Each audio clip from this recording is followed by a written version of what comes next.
దేవుడు అనంతమైన వాడు. మరి అలాంటి అనంతమైన దేవుడికి ఎలాంటి శ్రద్ధ, ప్రేమ, కనికరం ఆయన తన ప్రేమతో సృష్టించుకున్న నీ మీద ఎంత ఉంటుందో తెలుసా? అందుకే నీ కోసం అవసరమైంది కాబట్టి సిలువ వరకు వచ్చి నీ శిక్ష అంతా, నీ పాపమంతా ఆయన మీద వేసుకొని తన చివరి రక్తం కొట్టే వరకు కాచి నీ కోసం ప్రాణం పెట్టి నీ దెబ్బ కాశాడు, నీ అవమానం పొందాడు, నీ నరక శిక్ష అంతా ఆయన భరించాడు. నీ వంతు, నీ బదులు, నీ స్థానంలో ఎంతగా ప్రేమ చూపించే దేవుడి లోకానికి ఇంకొకరు లేరు.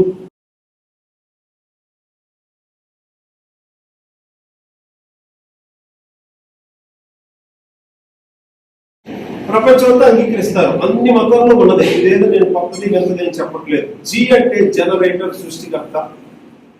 ఓ అంటే ఆర్గనైజర్. జీవితంలో మనం కలిగి ఉన్నదన్నీ మానవులకి కాదు, ఈ సృష్టి అంతటికి, ప్రాణం ఉన్న వాటికి, లేని వాటికి, అన్ని స్థితిగతులకి కారణమైన వాడు దేవుడే. అది ఓ అంటే organizer. And then finally G for destroyer. So ఏ దేవుడైతే సృష్టించాడో అని అంటామో, మానవుడికి కానీ, ప్రాణికోటికి కానీ, ఒక జీవికి కానీ మరణం వచ్చిందంటే ఆ మరణం ఏ రకంగానైనా రావచ్చు, కానీ ఆ రకంగా ప్లాన్ చేసి చంపిన వాడు ఎవరు?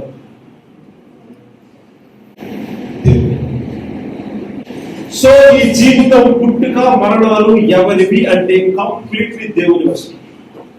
ఆ దేవుడు ఎవరనేది పెద్ద సమస్యలో ఒకటి. మా దేవుడు మాకు, మీ దేవుడు మీకు. అంటే మమ్మల్ని ఒక ఆయన పుట్టించాడు, మిమ్మల్ని ఒక ఆయన పుట్టించాడు. మమ్మల్ని ఒక ఆయన పోషిస్తున్నాడు, మిమ్మల్ని ఇంకొక దేవుడు పోషిస్తున్నాడు. మమ్మల్ని ఒక దేవుడు, మా దేవుడు చంపుతాడు, మిమ్మల్ని మీ దేవుడు చంపుతాడు. ఇప్పుడు మనం చదువుతున్న ఈ వాక్య భాగం ఉందా? ఎలాంటి ప్రాబ్లం డీల్ చేసేది ఈ వాక్య భాగం. ఈ వాక్య భాగంలో దేవుడు సింహాసనం మీద కూర్చొని ఉండగా ఆయన చేతిలో ఒక పుస్తకం ఉంది, కుడి చేతిలో. ఆ పుస్తకం అంటే ఇవ్వండి, ఇప్పుడు ఇలా పుస్తకాన్ని తయారు చేస్తారు, కానీ ఒకప్పుడు గ్రంథం అంటే అది చుట్ట, స్క్రోల్. ఆ స్క్రోల్ ఓపెన్ చేయాలంటే 7 ముద్రలు దానికి ఉన్నాయంటే సీల్స్. ఒక్కొక్క సీల్ ఓపెన్ చేసి ఆ బుక్ ఓపెన్ చేయాలి. 7 ఒక దగ్గర ఉండవు. ఒకటి ఓపెన్ చేస్తే కొంత ఓపెన్ అవుతుంది, ఆ తర్వాత రెండో సీల్ వస్తుంది. అప్పుడు ఆ రెండో సీల్ ఓపెన్ చేస్తే అప్పుడు మరికొంత కనిపిస్తుంది, చదవచ్చు. అలా కొంత ఓపెన్ అయ్యేసరికి 3వ సీల్ లాక్ చేసి ఉంటుంది. ఆ 3వ సీల్ ఓపెన్ చేస్తే మరికొంత స్క్రోల్ ఓపెన్ అవుతుంది, అప్పుడు 3వ పార్ట్ చదవచ్చు. ఇలాగా 7 సీల్స్ ఉన్న ఆ గ్రంథం దేవుడి చేతిలో ఉంది.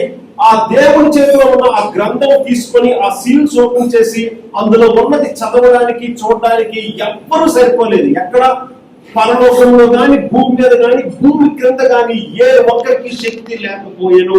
అలాంటప్పుడు ఒక వ్యక్తికి ఎక్కడి నుంచి యోగ్యత, శక్తి వచ్చిందో, క్వాలిఫికేషన్ ఏంటో అక్కడ చెప్పారు. ఆ క్వాలిఫికేషన్ లో 2 సార్లు చెప్పబడిన మాట ఏంటో తెలుసండి?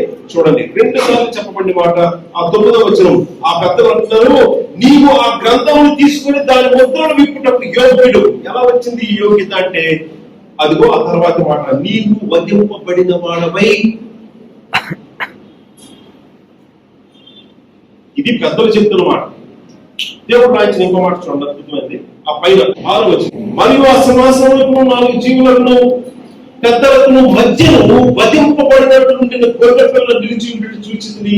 ఆయన యోగ్యుడు, శక్తి కలిగిన వాడు, దాన్ని ఓపెన్ చేయడానికి, తీసుకోవడానికి అర్హుడు అనే మాటలు అక్కడ ఉన్నాయి. శక్తి, యోగ్యత, అర్హత, జయం ఉంది. ఈ 4 మాటలు అక్కడ ఉన్నాయి. ఈ 4 మాటలు 5వ అధ్యాయం చెప్పుకున్నప్పుడు మనం ఎంతో గంభీరంగా చెప్పుకున్నాం. బట్ ఈ టైంలో మనం ఫోకస్ చేయాల్సింది ఒకే ఒక్క దాని మీద. ఏంటి అంటే, దేవుడి చేతిలో ఉన్న ఆ గ్రంథం తీసుకోవడానికి ఎవరు అర్హులు అవుతారంటే, చనిపోయి తిరిగి లేవాలి. ఎవరైతే మరణించరో, మరణించి మరణాన్ని ఓడించి తిరిగి లేవరో, దేవుని చేతిలో ఉన్న ఆ గ్రంథము తీసుకోవడానికైనా, విప్పడానికైనా, అందులో ఉన్నది చూడడానికైనా, చదవడానికైనా వారికి యోగ్యత, అర్హత, శక్తి లేదు. సో ఆ గ్రంథాన్ని తీసుకుని ఓపెన్ చేయడానికి ఎవరికి శక్తి ఉందో 5వ వచనం, 6వ వచనం కలిసి చదువుతున్నాను. 5వ వచనం, ఆ పైన, ఆ గ్రంథము విప్పుటకైనా, చూచుటకైనా యోగ్యుడు ఎవడనో కనబడవద్దని నేను బహుగా ఏడ్చుచుండగా, అంటే యోహాను గారి సాక్ష్యం అది. ఆ గద్దెలో ఒకడు, ఏడవద్దు, ఇదిగో దావీదుకు చిగురైన యోధా గోత్రపు సింహము 7 ముద్రలు తీసి ఆ గ్రంథము విప్పడానికి జయము పొందెను అని నాతో చెప్పాను. ఎలా జయం పొందాడు, ఏం చేస్తే జయం పొందినట్టు ఆ గ్రంథాన్ని ఓపెన్ చేయడానికంటే 6వ వచనం, మరియు సింహాసనములకును ఆ 4 జీవులకును పెద్దలకును మధ్యను వధింపబడినటువంటి గొర్రె పిల్ల నిలిచి ఉండుట. అంటే ఆ గొర్రె పిల్ల వధింపబడింది అంటే పక్కాగా చంపబడింది, కానీ ఇప్పుడు ఎలా ఉంది? నిలిచి ఉంది. నిల్చొని అంటే బ్రతికింది. సో ఎవరైతే మరణించి మరణాన్ని ఓడించి తిరిగి లేస్తారో వాళ్ళే యోగ్యులు దేవుని చేతిలో ఉన్న గ్రంథం ఇప్పడానికి. ఇంతకీ ఆ గ్రంథంలో ఏముంది? ఇంతకీ ఈ భాగం మనం ఎందుకు చెప్తున్నామంటే, మనం తర్వాత నెక్స్ట్ సండే నుంచి మోస్ట్లీ హోప్ఫుల్లీ ఆ 10వ వచనం నుంచి చెప్పుకోవాలంటే ఈ లింక్ ఎక్కడి నుంచి ఉంది, ఈ ట్రాన్సిషన్ ఎక్కడ జరిగింది అంటే అందుకు మనం ఎక్కడికి వచ్చాం. సో ఇది మర్చిపోకూడదు, ఎక్కడి నుంచి ఇదంతా ఉంది. ఆ గ్రంథం తీసుకొని ఆయన గ్రంథం విప్పబట్టే తర్వాత అధ్యాయంలో ఉన్నటువంటి ఇలా జరుగుతున్నాయి. ఇంకా భూమి మీద జరగలేదు, ఇవి త్వరలో భూమి మీద ప్రపంచానికి జరగబోతాయి. దేవుడు అంటే నాకు, మా కుటుంబానికి, మా ఊరికి, మా దేశానికి కాదు. దేవుడు అంటే చదువుకున్న ఈ సందర్భం అవసరం కాబట్టి ఇర్మియా గ్రంథం 10వ అధ్యాయం ఒకసారి చూడండి, ఆ 11వ వచనం. దేవుడు అంటే ఎవరవుతారో, ఎవరిని దేవుడు అనొచ్చో అక్కడ ఒక సైన్, సూచన, క్వాలిఫికేషన్ ఉంది. ఆ క్వాలిఫికేషన్ ఆ వ్యక్తికి లేనప్పుడు దేవుడు అనడానికి అవకాశం లేదు. నేను చెప్పలేదు ఆ మాట, బైబిల్ చెప్తున్నది. ఆ మాట నేను చదువుతున్నాను. ఇర్మియా గ్రంథం 10వ అధ్యాయం ఆ మాట చూడండి, 11వ వచనం. ఆ 11వ వచనం ఎలా ప్రభు రాయించారు? మీరు వారితో ఎలాగ చెప్పవలెను, ఆకాశమును భూమిని సృష్టింపని ఈ దేవతలు భూమి మీద ఉండకుండాను ఆకాశం క్రింద ఉండకుండాను నశించును. నేను చెప్పలా, యావన్ని బాధ పెట్టడానికి, కోపం రేపడానికి నాకే సరదా కాదు. నేను దేవుడి సేవకుడైతే దేవుడిని నమ్ముకుంటాను. మనుషులు బాధపడతారు, నొచ్చుకుంటారని చెప్పకపోతే నేను దేవుడిని బాధ పెట్టినవాడు అవుతాను. ఈ సత్యం ఇప్పుడు చెప్పకపోతే మనం మనుషులకి చాలా ఘోరంగా మోసం చేసిన వాళ్ళు. ఎంతకంటే మోసం ప్రపంచంలో మానవ సంబంధాల్లో ఇంకొకటి లేదు. అన్నిటికంటే అల్టిమేట్ రియాలిటీయే మనకి జీవితాన్ని ఇచ్చిన పరమాత్మ గురించి అది చెప్పకుండా, అది అర్థమైనట్లు చెప్పకుండా, పదే చెప్పకుండా ఏ వ్యక్తిని మనం కోరుకోకూడదు. ఎందుకంటే దేవుడు ఉద్దేశం ఏది? ఎవరు నశించడం ఆయనకి ఇష్టం లేదు. అందరూ రక్షణ పొందాలని ఆయన ఎంతో ఇచ్చేయించుచున్నాడు. అంటే లస్ట్ అనే మాట దేవుడు ఒకే ఒక విషయంలో వాడారు బైబిల్, తెలుసా? లస్ట్ అనే మాట చాలా నెగిటివ్ గా వాడతారు. ఇప్పుడు బైబిల్లో దేవునికి లస్ట్ అనే మాట ఒకే ఒకసారి వాడారు. అది కూడా ఏ సందర్భం గురించి అంటే, అందరూ రక్షణ పొంది దేవుడి గురించి అనుభవ జ్ఞానం కలవారై ఉండవలనని ఆయన ఇచ్చేయించుచున్నాడు. తిమోతి 2వ అధ్యాయంలో ఉన్నమాట. సో దేవునికి ఉన్న ఆ గ్రేట్ డిజైర్, లస్ట్ అంటే మనకు నెగిటివ్ సెన్స్ లో వచ్చేసింది ఇప్పుడు. బట్ లస్ట్ అంటే స్ట్రాంగ్ డిజైర్. దేవునికి అలాంటి స్ట్రాంగ్ డిజైర్ ఏదంటే అందరూ రక్షణ పొందాలి, నిజం సత్యము గురించి అనుభవ జ్ఞానం కలిగి ఉండాలి. అది మనకున్న బాధ్యత. బాధ పెట్టడానికి, కోపం రేపడానికి, మనోభావాలు దెబ్బతిన్నాయి. ఈ మాట కామన్ గా ఉపయోగిస్తుంది. సార్ నిజం అలాంటిదే. మన మొహం మీద నిజం చెప్తే మనకు నచ్చుదు. అబద్ధం ఆల్వేస్ వెరీ టేస్టీ.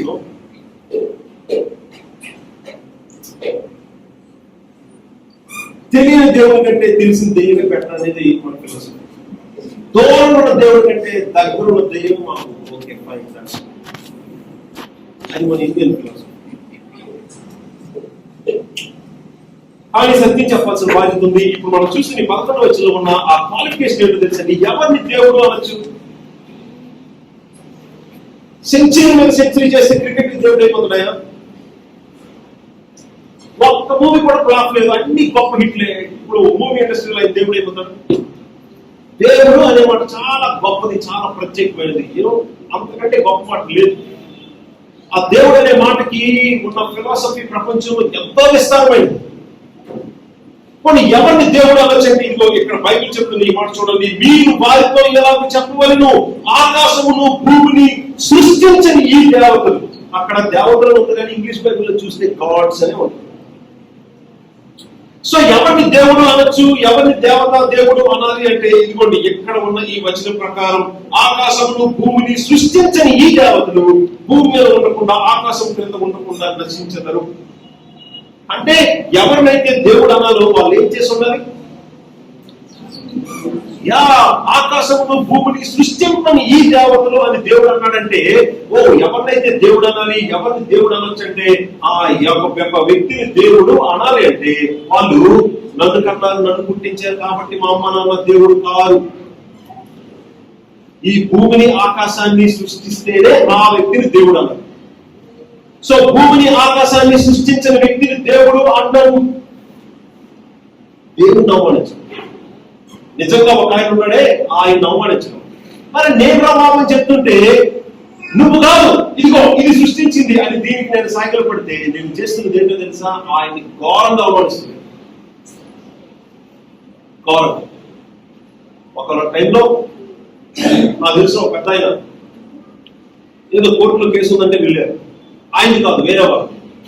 జడ్జి గారు వాదోపవాదాలు జరుగుతున్నాయి. ఫ్రెండ్ కదా అని ఆయనకి కొద్దిగా మోరల్ సపోర్ట్, మెంటల్ సపోర్ట్ ఉండడానికి పాస్టర్ గారు వెళ్ళారు పుణ్యాలు. ఆ చివరి కూర్చొని ఉన్నాడు ఆయన పాస్టర్ గారు. జడ్జి గారు వాదోపవాదాలన్నీ పెట్టున్నారు. ఆ చివరి కూర్చొని ఆయన మీద కళ్ళు పడ్డాయి. ఆయన ఏం చేస్తున్నాడు, ఏదో చిన్న అనుభవం వచ్చి బైబిల్ తెచ్చి బైబిల్లో అది ఎలా ఉందా అని చూస్తున్నాడు. జడ్జి గారు ఒకసారి మీరు అందరూ రాగండి అని చెప్పి ఆ వ్యక్తిని ఒకసారి మీరు ప్లీజ్ స్టాండ్ అప్ అని అన్నాడు. ఆయన బైబిల్ లేచాడు. మీరేం చేస్తున్నారు అని అడిగాడు. ఏం చేస్తున్నాడు? జడ్జి గారు చూసే టైంకి ఏం చేస్తున్నాడు? చదువుతున్నాడు. వెంటనే ఆయన పైన వేసాడు జడ్జి గారి ముందు ఒక వ్యక్తి వేరే పుస్తకం చదవడం అది గొప్ప నేరం. According to law, judicial standards ప్రకారం ఒక జడ్జి, ఆ ముందున్న ఆయన ముసలాయన, ఈయన ఈవెన్ యంగ్ ఫెలో, ఆయన కంటే చెప్పాలంటే జడ్జి గారు. ఒక జడ్జి గారు ముందు కొన్ని ఏమైనా తప్పు పని అది బైబిల్ చదువుతాడు, ఏం చదువుతాడు తర్వాత విషయం, ఒక పుస్తకం తెరిచి చూశాడు. సో ఒక జడ్జి గారు ఆ స్థానంలో కూర్చున్నప్పుడు తన ముందు ఉండాల్సిన వ్యక్తులు ఎలా ఉండాలో ఆ పోస్చర్, ఆ పద్ధతి లేకపోవడం కూడా ఫైన్ కి కారణం అయినప్పుడు సార్ దేవుడు అంటే ఇదిగో ఇక్కడ చెప్తున్న ఈ మాటల్లో ఉన్న ఈ దేవుడు, ఈ రేంజ్ లో ఆకాశాన్ని, అందులో ఉన్న ప్రతిదాన్ని, ఈ రేంజ్ లో భూమి మీద ఉన్న ప్రతిదాన్ని మాటతో శూన్యంలో నుంచి సృష్టించిన, మరి చెప్పడానికి వీలు లేని భీకరమైన దేవుని ముందు మనుషులు ఎలా ఉండాలి, ఆయనకి ఇవ్వాల్సిన రెస్పెక్ట్ ఏంటి, అలాంటిది ప్రాణం లేని వాటికి ఆయన సమానం చేయడం నిజానికి చాలా ఘోరం, అవమానించడమే. కాకపోతే మీరే చూడండి, మీరే ఒకసారి టెస్ట్ చేయండి. మీ అమ్మగారి ముందు, మీ నాన్నగారి ముందు కుక్క రాగానే ఆ కుక్క ఒళ్ళోకి తీసుకొని అమ్మ, నాన్న అని కుక్క డాడీ, కుక్క మమ్మీ అనండి, వాళ్ళు సంతోషిస్తారా? ఓ కుక్క అంటే చాలా విశ్వాసం కలిగింది, నన్ను నా కుక్కతో పోలిస్తున్నాడు మా అబ్బాయి అని ఎవరైనా సంతోషిస్తారేమో తల్లిదండ్రులు. ఇప్పుడు కుక్క కిందకి దిగి వెళ్ళిపోయింది. పంది వీధిలోకి వచ్చింది, బురదలో నుంచి అలా వచ్చింది. దాన్ని చూసి పంది డాడీ, పంది మమ్మీ అంటే అబ్బా మా పిల్లవాడు ఎంత గొప్పగా నన్ను పోలిస్తున్నాడు, నేనంటే ఎంత గౌరవం, ఎంత ఎవరైనా అనుకుంటారా? అరే చదువుతున్నావా, ఏం నీ బుద్ధిపోయిందిరా, పందితో పోలిస్తావేట్రా, నేను అలా ఉంటానని ఏ తల్లిదండ్రులు రెస్పాండ్ అవ్వరా? చదువు లేని వాళ్ళు కూడా స్పందిస్తారండి కోపంతో, బాధతో. అరే మనం అదే మట్టి నుంచి వచ్చాం, అలాంటి మట్టి నుంచి వచ్చే మరొక జంతువుని మన తల్లినో తండ్రినో వేరొక వాళ్ళు పోలిస్తేనే మనకు కోపం వస్తుంది. అలాంటి సూర్యుని చూడండి, దాన్ని సరిగ్గా చూడలేము ఈ టైంలో, బయటకు వెళ్ళి స్ట్రైట్ గా ఎలా పెట్టి చూడలేము. అలాంటి సూర్యుడిని మాటతో శూన్యంలో సృష్టించిన వాడిని దేంతో పోలిస్తున్నారండి ప్రజలు? జనాలు ఒక జంతువులతో, పురుగుతో, ప్రాణం లేని వాటితో పోల్చడం, అది ఆరాధన అనుకుంటున్నారు కానీ ఘోరంగా అవమానించేస్తున్నారు. ఇలాంటి పాపములో మానవ జాతి అందరూ ఉంటే ఆ దేవుడు ఈ వీళ్ళ కోసం చేసిన పని ఏంటో తెలుసా? ఇదిగో ఇక్కడ చెప్పబడ్డ మాట, వారి కోసం ప్రాణం పెట్టడానికి వచ్చాడు. ఎందుకు ప్రాణం పెట్టాలి? దేవుని మీద నువ్వు తిరగబడి ఆయన్ని అవమానిస్తూ ఉన్నావు. నీ జీవితంలో పాపాలు చేసి రకరకాలుగా దేవుడిని అవమానిస్తూ ఉంటే ఆయన పరిశుద్ధమైన ఉగ్రత బట్టి నీ మీద పాపం చూపించి తీర్పు తెచ్చాలి. అలాగే నిన్ను చంపి నిత్య నాశనమైన నరకంలో వేయాలి. కానీ ఏ ఒక్కరూ అలాగే నరకంలోకి వెళ్ళి నశించడం ఆయనకి ఇష్టం లేదని నీ కోసం, నీ వంతు, నీ బదులు, నీ స్థానంలో నీ పాపానికి శిక్ష ఆయన పొంది తన ప్రాణమంతా ఇచ్చి, తన రక్తమంతా కాచి నిన్ను రక్షించిన చెప్పలేనంత ప్రేమ కలిగిన దేవుడికి ఈ లోకానికి ఒక్కడే ఉన్నాడు. ఆయన పేరు యేసుక్రీస్తు. ఈ మాట నేను చెప్పకపోతే చాలా అన్యాయం చేసిన ఉన్నామన్నా నేనే కాదు, ఈ యేసు ప్రభు ఆయన ప్రేమ ఏంటో తెలిసిన ఏ వ్యక్తి అయినా ఇంకొకరితో చెప్పకుండా ఉండడం చాలా అన్యాయం కదా. రోడ్డు రిపేర్ అయితేనే బోర్డు పెడతారు, అంటే అనంతరం వాళ్ళు ఇబ్బంది పడతారు. అలాంటిది మీ మరణం తర్వాత నిత్యం యుగాలు అగ్నిగుండంలో ఉండడానికి నువ్వు వెళ్తున్నామని తెలిసి కూడా బోర్డు పెట్టకుండా ఉండడం చాలా అన్యాయం. యేసుక్రీస్తు గురించి చెప్పడం ఇదేదో మత పిచ్చి కాదు, దేవుడి పిచ్చి కాదు. అంత పిచ్చి ఎవరికి లేదు జీవితాన్ని నిజం చెప్పాలంటే. మానవుడు ఎవడో అంత పెద్ద దేవుడు అంటే పెద్ద పిచ్చి ప్రేమ ఎవరు లేడు నిజానికి. స్టిల్ ఈ సువార్త చెప్పేది కూడా దేవుడి మీద ప్రేమతో చెప్పరు. చాలా మంది క్రైస్తవులు మనుషుల మీద ప్రేమతోనే చెప్తారు. అందుకే ప్రభువా మా తమ్ముని రక్షించి, మా నాన్నను రక్షించి, మా అమ్మను రక్షించి, మా భార్యను రక్షించి, మా పిల్లలను రక్షించి. దేవుడి మీద ప్రేమ ఆయన గౌరవం కోసం ఆయన కోసం కాదు, వీళ్ళు నరకానికి వెళ్ళకూడదని స్టిల్ సువార్త చెప్పే వాళ్ళ దగ్గర కూడా ఉన్నది సాఫ్ట్ కార్నర్ మనిషి గురించే కానీ దేవుడి మీద రెస్పెక్ట్ తో కాదు. ఈ మాట ఒప్పుకోరు, టైం పడుతుంది. కాబట్టి మేమేదో దేవుని యొక్క మీద పెద్ద పిచ్చి మత పిచ్చితో ఈ మాటలు చెప్పట్లేదు sir. It is absolutely about you. So ఇలా మానవుల పట్ల ఈ గొప్ప ప్రేమ చూపించిన ఈ దేవుని యొక్క ప్రేమను ప్రపంచ చరిత్రలో ఎన్నో ఎగ్జాంపుల్స్ అందించాడు. అందులో నేను బాగా నచ్చి నా జీవితంలో ఎక్కువసారి చెప్పిన ఎగ్జాంపుల్ ఆ మదర్ గురించే, గుజరాతీ ఉమెన్ గురించే.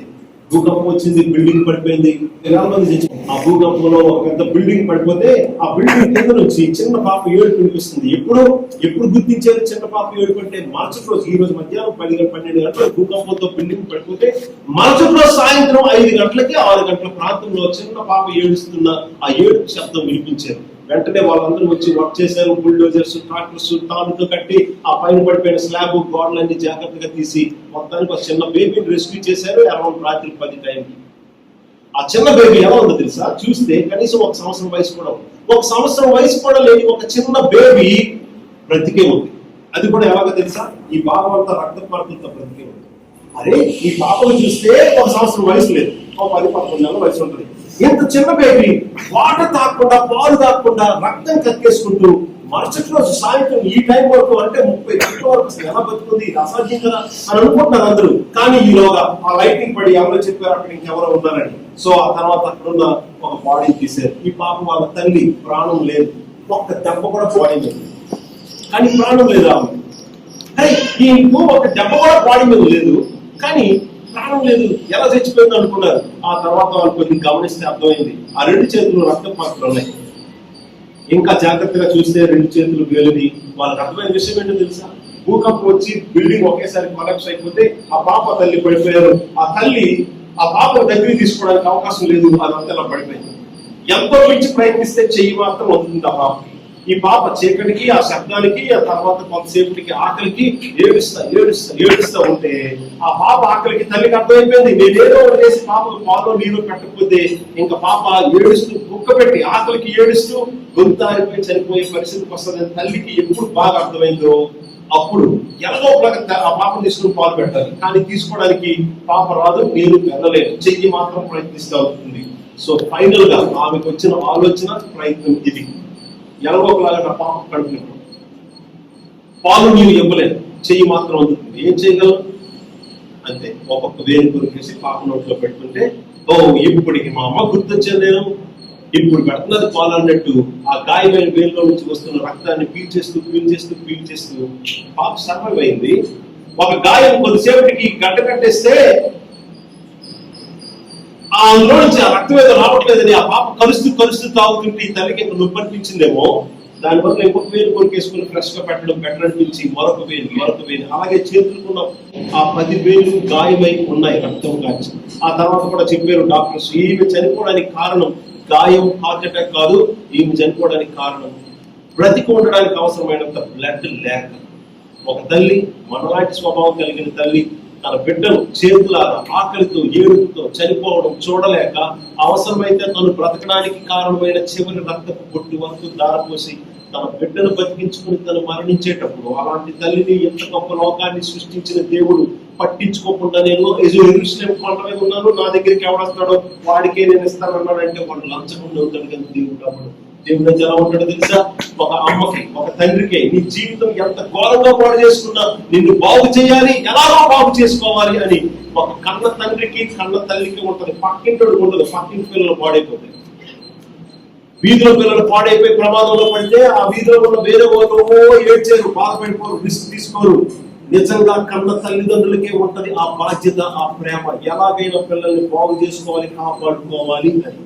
అలాగ తల్లిదండ్రులు అంత గొప్ప మనసు పెట్టిన దేవుడు అనంతమైన వాడు. మరి అలాంటి అనంతమైన దేవుడికి ఎలాంటి శ్రద్ధ, ప్రేమ, కనికరం ఆయన తన ప్రేమతో సృష్టించుకున్న నీ మీద ఎంత ఉంటుందో తెలుసా? అందుకే నీ కోసం అవసరమైంది కాబట్టి సిలువ వరకు వచ్చి నీ శిక్ష అంతా, నీ పాపం అంతా ఆయన మీద వేసుకొని తన చివరి రక్తం పొట్టు వరకు కాచి నీ కోసం ప్రాణం పెట్టి నీ దెబ్బ కాశాడు, నీ అవమానం పొందాడు, నీ నరక శిక్ష అంతా ఆయన భరించాడు. నీ వంతు, నీ బదులు, నీ స్థానంలో. ఎంతగా ప్రేమ చూపించే దేవుడి లోకానికి ఇంకొకరు లేరు. ఆయన మీద కోపం పెట్టుకోకూడదు. ఇంకా ఏదో ఎప్పుడు ఉద్యోగం ఎప్పుడు ఆశీర్వాదం ఎప్పుడు కొట్టేస్తాడు, రోగాలు ఇచ్చేస్తాడు అని కాదు ఈ యేసు ప్రభువుని నమ్మాల్సింది. అందుకు కాదు నువ్వు భక్తిగా ఉండాల్సింది. నా కోసం నేను అడగకుండానే ఆయన మీద తిరగబడినప్పుడే, ఎన్నో ఘోరమైన పాపాలు చేసినప్పుడే నన్ను కోరుకొని ప్రాణం పెట్టడానికి సిలువ వరకు వచ్చి శరీరాన్ని ధరించి మరి సిలువ వరకు వచ్చిన వాడు నా మీద ఎంత ప్రేమ చూపిస్తే, ఆయన నేను తిరిగి ప్రేమించకుండా ఆయన కంటే ఎక్కువగా ఈ లోకంలో నువ్వు ఎన్ని రకాల వాటిని ప్రేమిస్తున్నావు ప్రశ్నించుకో. ఆయన కంటే ఎక్కువగా నీ కెరియర్ నేను ప్రేమించినా కానీ you are again idol worship, విగ్రహారాధన చేస్తున్నట్టు. సో నీ కెరియర్, నీ ఫ్యూచర్, నీ జాబ్, నీ డ్రీమ్, నీ ప్రాజెక్ట్, నీ ప్యాషన్, నీ ప్రాక్టీస్, నీ ప్లెజర్, ఏదో ఒక నీకు ఆయన కంటే ఎక్కువ. అగైన్ నీకు ఈ విషయం తెలుసు, ఆయన ప్రేమ ఏంటో తెలుసు, బట్ స్టిల్ యూఆర్ ఆయన తిరిగి ప్రేమించట్లేదు. మన దగ్గర ఎంత ఘోరమైన రోగం, ఎలాంటి బుద్ధి ఉందని ఆయనకి తెలుసు. అయినా కానీ ఆయన ఎంత ప్రేమ చూపించాలో ప్రాణం పెట్టినంతగా చూపించకుండా ఆయన అయితే ఏ మాత్రం నేను నెగ్లెక్ట్ చేయలేదు. Still you go after all other things. ఈయనకి తప్ప మిగతా వాటి అన్నిటి వెనకాల పడతాం. వాటి కోసం అసలు చర్చికి చాలా మంది వస్తారు. చర్చకు వచ్చిందే ఈయన కోసం కాదు, అవేమో ఈయన ఇస్తారని. నిజం, నేను అందుకే వెళ్ళా చాలా కాలం. ఎంతవరకు తెలుసండి ఆయన సువార్త సత్యం, ఆ సిలువ ప్రేమ, సిలువ గురించి తెలుసండి. సిలువ మీద ఆయన మరణించాడు, తిరిగి లేచాడని తెలుసు. నా కోసమైన కూడా తెలుసు. కానీ నా పాపం యొక్క స్వభావం అది ఎంత వర్స్నెస్, అది నాకు అర్థం కానంత వరకు సువార్తను నేను ఎరగనట్లే, నా ప్రభువుని నేను ఎరగనట్లే. ఇక్కడ ఉన్న ఈ మాట ఎందుకు ఇప్పుడు విషయం అంతా చెప్తున్నారో తెలుసండి. ఈ స్థలంలో ఉన్న వారికి ఎవరైనా యేసు ప్రభువుని ప్రేమించకుండా, లేక ఆయన కంటే ఎక్కువగా మీ అమ్మ నాన్నను ప్రేమించిన మీరు పాపంలో ఉన్నట్టే. యేసు ప్రభు కంటే ఎక్కువగా నువ్వు నీ భర్తని, నీ భార్యను నువ్వు ప్రేమించిన నువ్వు ఘోరమైన పాపంలో ఉన్నట్టే. అందుకే ఆయన చెప్పాడు, నా వెంట వచ్చేవారు నాకు శిష్యుడిగా ఉండాలనుకుంటే తన తండ్రిని తల్లిని ద్వేషించుకుంటే నా శిష్యుడు కాలేడు అని చెప్పాడు. దానికి కారణం ఇదే. అంటే వాళ్ళ మీద పగాద్వేష పెంచుకోవాలని కాదు, నాకంటే ఎక్కువ కాకూడదు. ఎందుకంటే మీ జీవితానికి సంతోషం తోడు అమ్మ నాన్న ఒకటి కాదు, అవన్నీ అవసరమైన నేనే కదా వాళ్ళని సృష్టించి ఇచ్చాను. నేను ఇచ్చిన గిఫ్ట్ కంటే మీకు ఎక్కువైపోవడం అది మీకు న్యాయం ఎలా అనిపిస్తుంది? అస్సలు కాకూడదు. సో మా అమ్మ నాన్న కంటే మీరు అనుకోవాల్సింది, మీకు అర్థం కావాల్సింది, మీ జీవితానికి అమ్మ నాన్న అవసరమై ఇచ్చిన వాడే యేసు క్రీస్తు. కాబట్టి ప్రపంచంలో ఎన్ని మతాలు ఉన్నాయి కదా, ఏ మతంలోనైనా ఎలాంటి పిలుపు ఎక్కడైనా ఉందో చెప్పండి. ఎవరైనా పిలిస్తే ఒక మతం అని, గురువు అని, బాబా అని ఏదైనా మత గ్రంథం పిలిస్తే మీ అమ్మ నాన్న బాగుండాలా, మీ ఇంటి వాళ్ళు బాగుండాలా, నువ్వు క్షేమంగా ఉండాలా, నా దగ్గరికి వస్తే నేను ఇస్తానని అనేవాళ్ళే. కానీ ఇదిగో ప్రపంచానికి అతి విచిత్రంగా ఎలాంటి పిలుపు ఇచ్చేవాడు యేసు క్రీస్తే. ఈ పిలుపులో ఆయన చేస్తున్న పని ఏంటో తెలుసా? ఈ కాల్లో ఆయన క్లెయిమ్ చేస్తున్నాడు ఆయన divine authority, divine ownership over you, over your parents, over your entire life.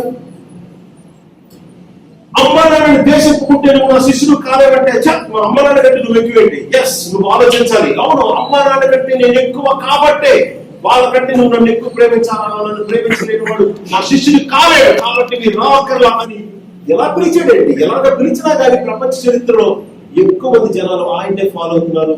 That's why and that's how you can understand his authority. You can understand his ownership.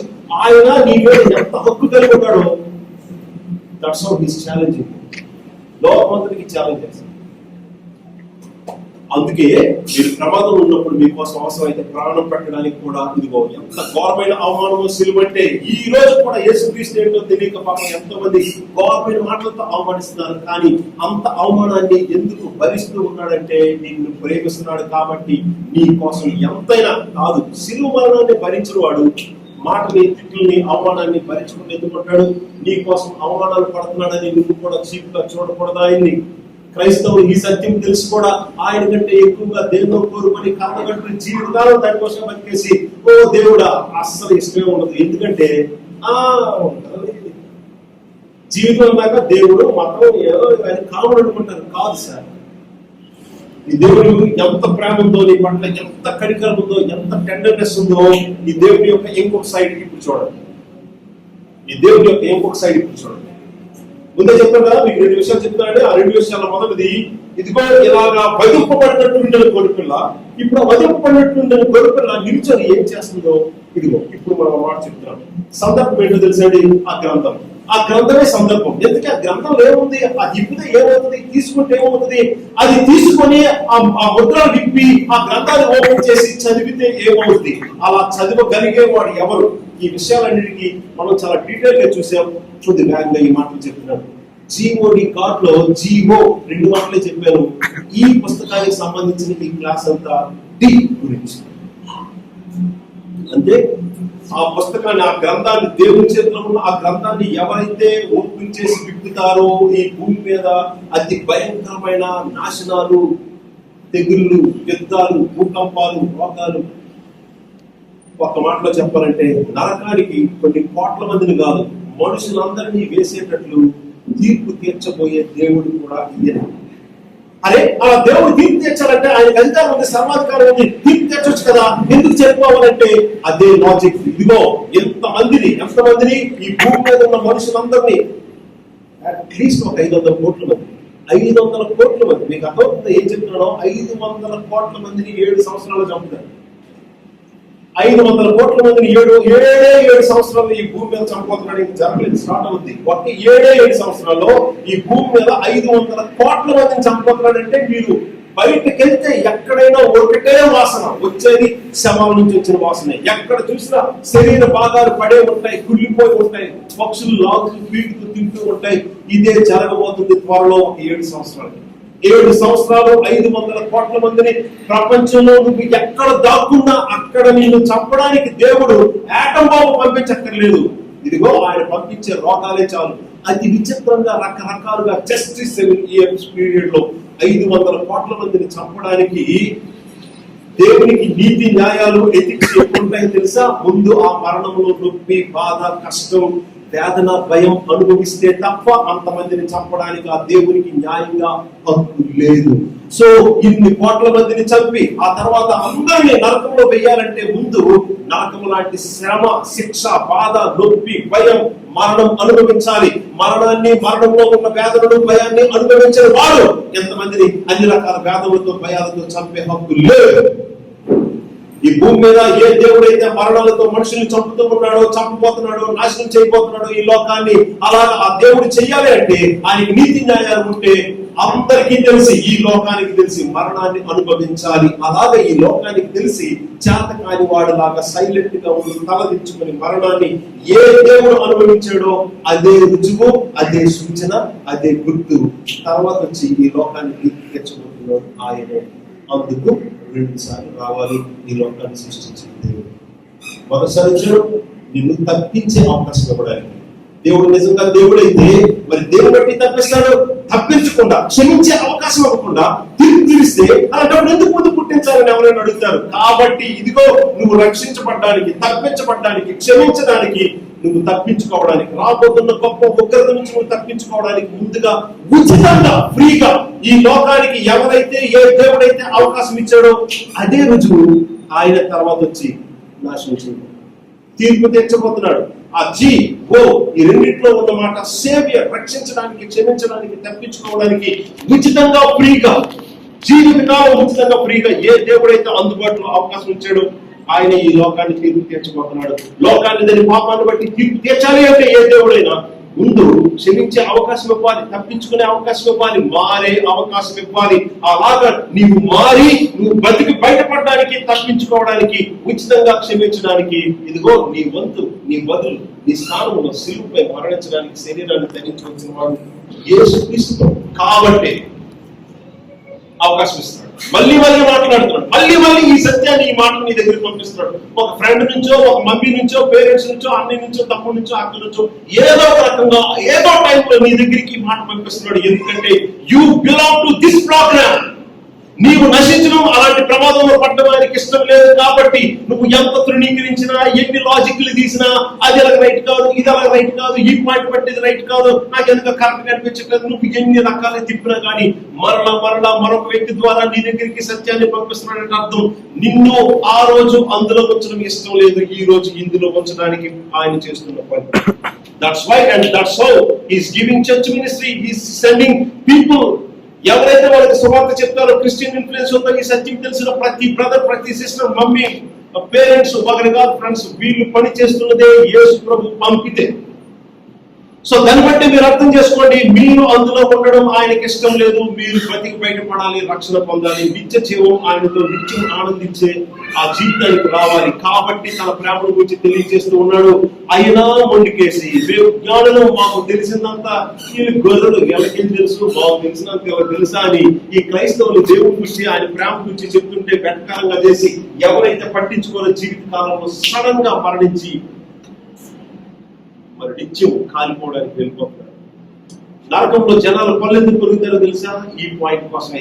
ఎంత పని అయిపోయింది, మాకు చెప్పాడు, ఎన్నిసార్లు చెప్పాడు నేను అని. నరకంలో నిత్యం పళ్ళు కొరుకుతారని ప్రభు చెప్పారు చాలా సార్లు. పళ్ళు కొరికేది నువ్వు గుర్తొచ్చినప్పుడల్లా పళ్ళు కొరుకుతారు, నేను గుర్తొచ్చినప్పుడు కూడా మీరు పళ్ళు కొరుకుతారు. ఎంత పని అయిపోయింది అని బాధ, నొప్పి భరించలేకే కాదు పళ్ళు కొరకడంలో ఉన్నది కోపం కూడా. ఆ కోపం మొదటిగా ఎవరి మీద తెలుసా? నీ మీద నీకే కోపం. ఎంత పిచ్చి పని చేశారు. డ్యాన్స్ ఏమంటే ఇష్టమే, పిచ్చి బూతుల గురించి, జోకుల గురించి మాట్లాడుకోవడం అయితే గంటలు తరబడి ఫ్రెండ్స్ తో మాట్లాడతారు. దేవుడి గురించి ఒక మాట చెప్పాడంటే అంతే, నువ్వు ఆ మాటలు మాట్లాడాలంటే ఇంక నేను మాట్లాడను. ఈ బూతులు, ఎన్ని జోకులు, ఎన్ని పిచ్చి మాట్లాడుతున్నా అస్సలు ఏం సమస్య.